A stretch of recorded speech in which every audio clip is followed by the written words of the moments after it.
What I've done is I've created some data for myself where you have column C1 as the scores for quality that are given to us by 3 different QAs.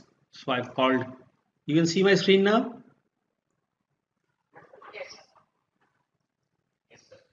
So like we were discussing, attribute agreement analysis is to be done when you have discrete data. So quality score पे अगर हम AAA कर रहे हैं, so मेरे पास अगर आप देखो एट्रीब्यूट एग्रीमेंट एनालिसिस, वो हमसे 3 इंफॉर्मेशन मांगता है. एट्रीब्यूट कॉलम मतलब जहां आपने वो एट्रीब्यूट इंफॉर्मेशन कलेक्ट किया है जिसका AAA करना है, सैंपल और appraisal. Yeah. So I have one column which is quality score. This is what I want to verify. Then I have another column of the appraiser. किसने किया है ये validation. And then I have a unique identity given to each transaction जिसका actually audit हुआ था. I'm calling it call number 12, call number 13, etc. etc. यहाँ तक हम साथ साथ हैं. So this is the first instance in which it was done. मैंने इसी की मुझे repeatability करनी है. I'm just changing one random number here. Repeatability कर दिया मैंने.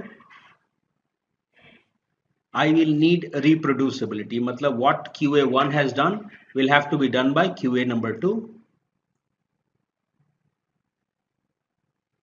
Everyone? मैंने जो QA1 से किया था, जो मेरे पास वैल्यू QA1 से आया था, जितने सैंपल्स मेरे QA1 ने चेक करे थे, वही सैंपल्स मुझे अब QA2 से भी करा देने हैं. और सेम रिपीटेबिलिटी QA2 का भी करा देना है. सिंपल है यहां तक. So what I have done is मेरे पास C12 QA1 से I have it one time, I have it another time. Same I have gotten it done by QA number 2 and QA number 2. Everyone? आप चाहें तो और QA deploy कर सकते हैं, but let's say I am only validating this. So I went to stats, quality tools, attribute agreement analysis.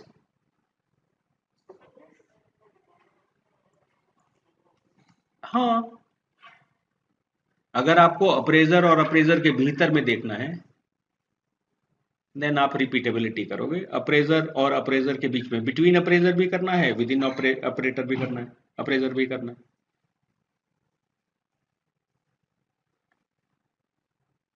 या everyone? तो attribute वाले कॉलम में वो एट्रीब्यूट डेटा डाल दो जो आपको वेरीफाई करना है. तो in my case it is C5.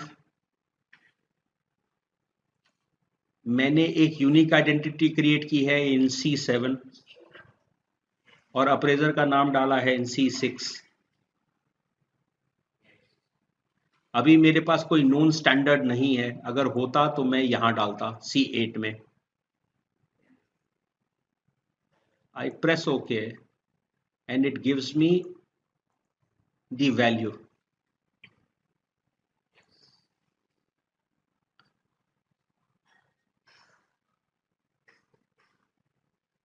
Inspected 5, ये विद इन अप्रेजर बता रहा है. Inspected 5 matched 4 percentage is this.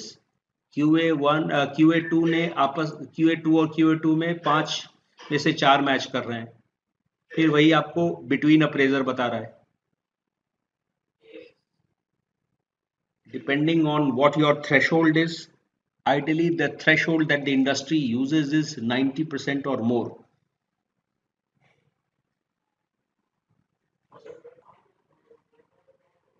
Correct. Because I would typically want it to be greater than 90-95%. Yes, we should reject it. Manish, तुम जिस process के owner हो, assume that तुम्हारा quality वाला ऐसा है कि 5 में से 4 राइट होता है और एक रॉन्ग हो जाता है। God bless. मैं तो खटिया खड़ी कर दूंगा टीम की। नो,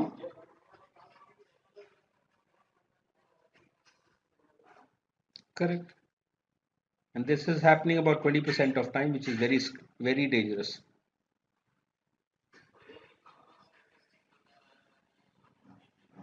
कुछ नहीं है, kappa is the same percentage agreement को प्रोपोर्शन में बता रहा है। सो 80% को वो 0.8 बोल रहा है।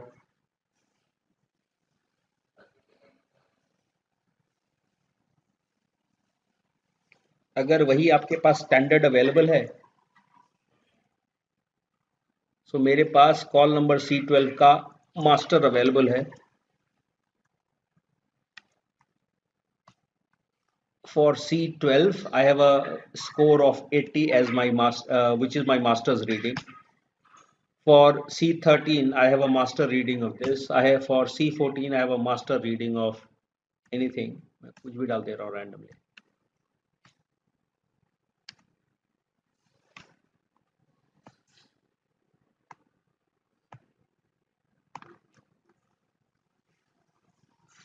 क्योंकि मास्टर चेंज नहीं होगा ना, तो बस ये मास्टर वाले कॉलम में मास्टर का डेटा डाल दो। अब वो एक नया स्टेटिस्टिक आपको पब्लिश करने लगा, अप्रेजर वर्सेस स्टैंडर्ड।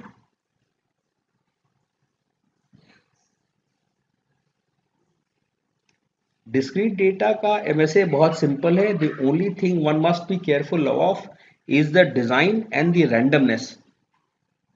कि मेरे पास 1000 कॉल्स लिए गए, मैं कैसे डिसाइड करूं कि कौन से 25-50 कॉल मुझे करने हैं। ध्यान रखिएगा, for absence of a sampling method 60 sample for discrete data is considered a benchmark.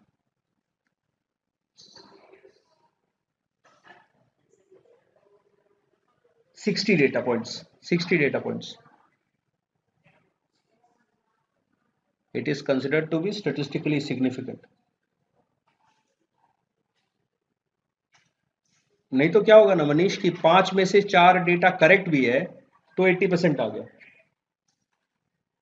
Because denominator is 5 and numerator is 4। अगर वही एक गलत होगा out of 60, it will not have that kind of considerable impact.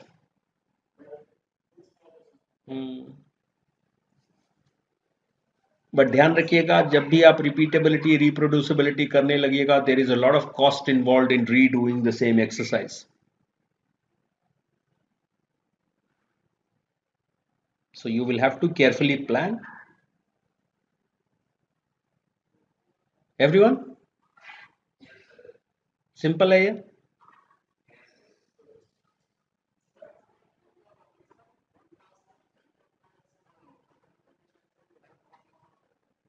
हाँ, efficiency का मतलब standard के against में किया है तुमने। देखो यार, मेरा लॉजिक बहुत सिंपल है लाइफ में। 2 wrongs don't make a right. तो मैं QA1 और QA2 को कंपेयर कर दे रहा हूँ। मैंने QA और ट्रेनर को कंपेयर कर दिया, but I am still not willing to bet my neck कि दोनों में से कोई राइट है। तो ऐसे 2 लोगों को कंपेयर करके जो जिनमें से कोई भी स्टैंडर्ड नहीं है, does not make a sense. तो आई विल ऑलवेज वांट कि there should be existence of some standard to be able to verify data, because data is going to be my repertoire of decision making in the company.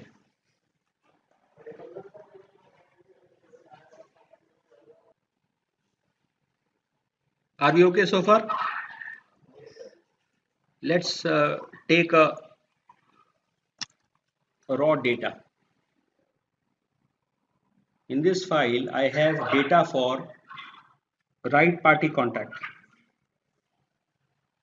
discrete data. If I look at the number of data points, I have 305 data points. मुझे चाहिए कितने? 60। तो मैं इसमें से randomly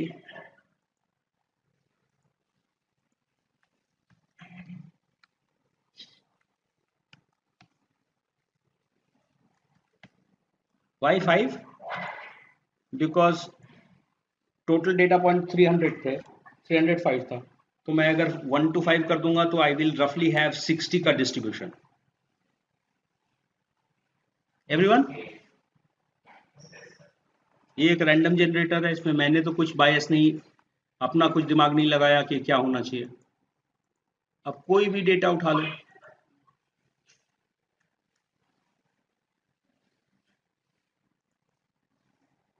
let's say I am picking up, जहां जहां 3 लिखा है वो डेटा मुझे दे दे, तो ऑटोमेटिकली ये रैंडम हो गया.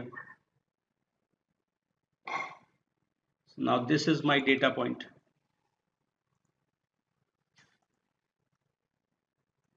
ये मेरे पास आरपीसी का डेटा आ गया. इसका अप्रेजर कौन है भाई? So let's say this came from the MIS team. हो गया.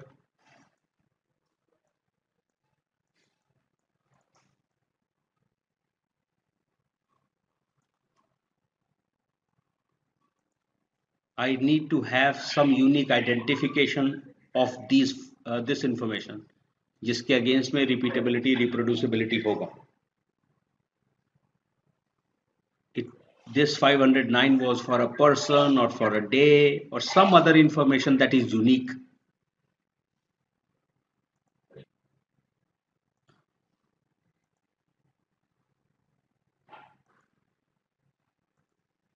निकल के आए हैं 51.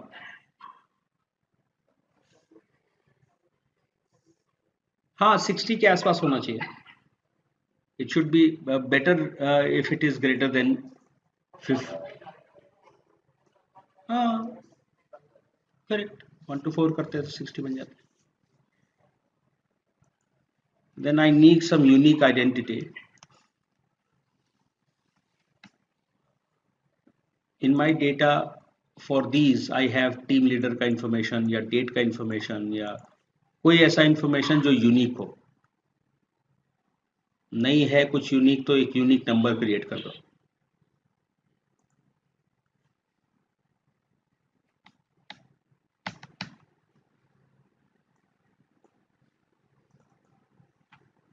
Finished.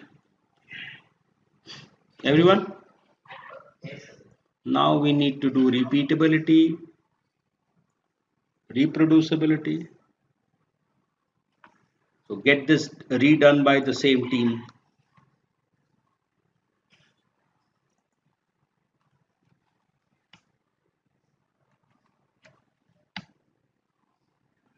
Once repeatability is done,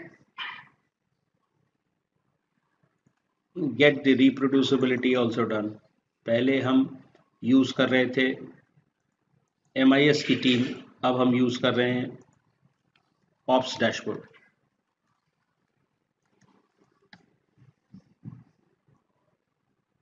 मेरे पास अब रिप्रोड्यूसिबिलिटी का भी डेटा हो गया.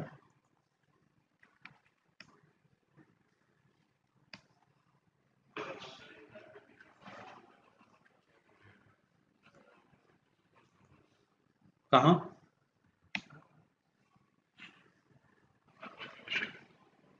हो सकता है. So now I have this information.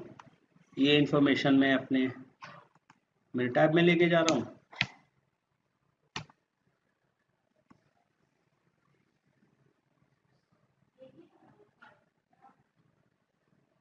I go to stats, quality tools, attribute agreement analysis. Attribute column कौन सा है? RPC. अप्रेजर कौन सा है? C2. Unique ID is my, oh god, उल्टा हो गया.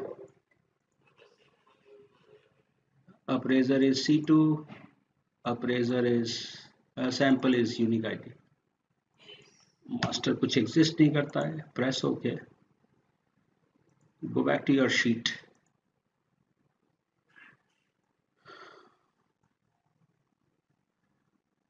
%96 is my score. Good enough. MIS team का कॉन्फिडेंस इंटरवल कितना आ रहा है? 86 to 99.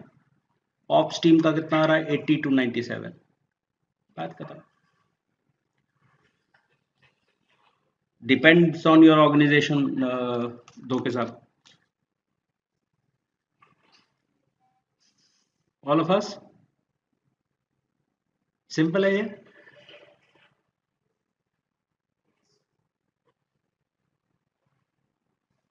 सिमिलरली अगर आपके पास गेज आरएनआर का इंफॉर्मेशन है, अगर आपके पास कंटिन्यूस डेटा है तो भी आप सेम एक्सरसाइज करोगे। गेज आरएनआर पढ़ने आता है?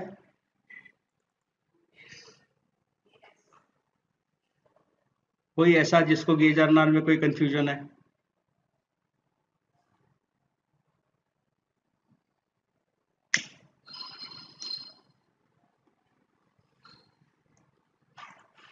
Anyone with any confusion or gauge RNR, or should we continue? Should we move ahead?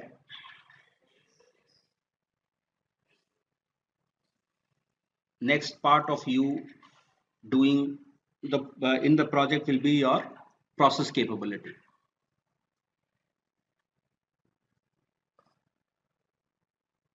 आपके पास जो डेटा है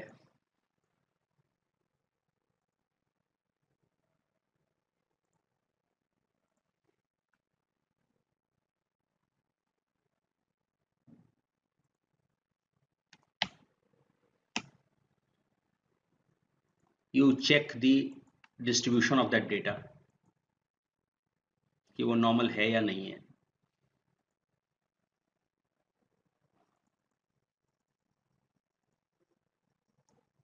less than 0.05,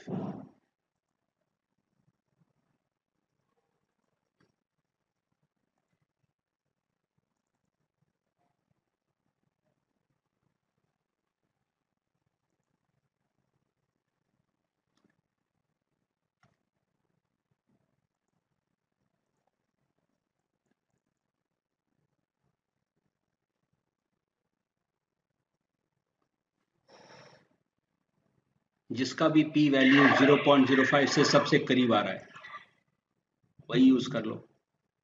Johnson's transformation is 0.446. I have log logistic which is 0.018. Then I have box cox doing 107. तो कह रहा है data को box COX से transform कर लेने से नियर नॉर्मल आ जाएगा। Okay, I go to stats, quality tools, normal, collections, subgroup size 1, transform data using Johnson's. P value to select best fit is 0.05. Press OK. आपका कलेक्शन का कोई लोड स्पेसिफिकेशन था।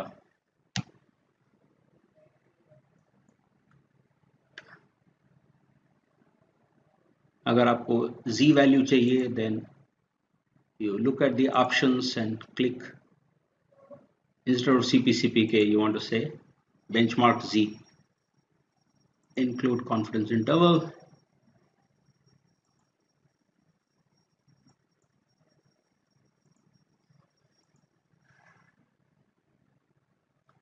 Z वैल्यू मेरा निकल के आ गया।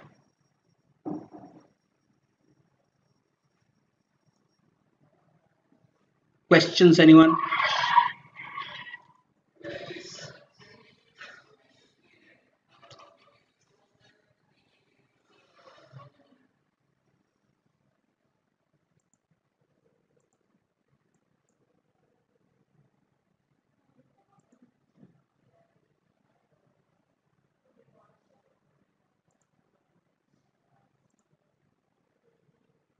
P वैल्यू कितना आया? P वैल्यूज में से हाईएस्ट किसका आ रहा है विवेक? बात खत्म, जॉनसन करेंगे।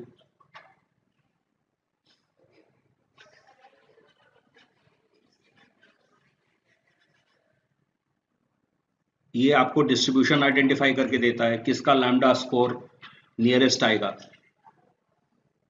और आप उसके अनुसार कैपेबिलिटी निकाल लेते हो। अगर निकल के आता कि लॉजिस्टिक है then instead of doing this you would have done capability analysis में नॉन नॉर्मल करके आप वहां डिस्ट्रीब्यूशन ढूंढ लेते। अगर कोई भी और डिस्ट्रीब्यूशन आता वो लेट्स से लॉजिस्टिक आ रहा है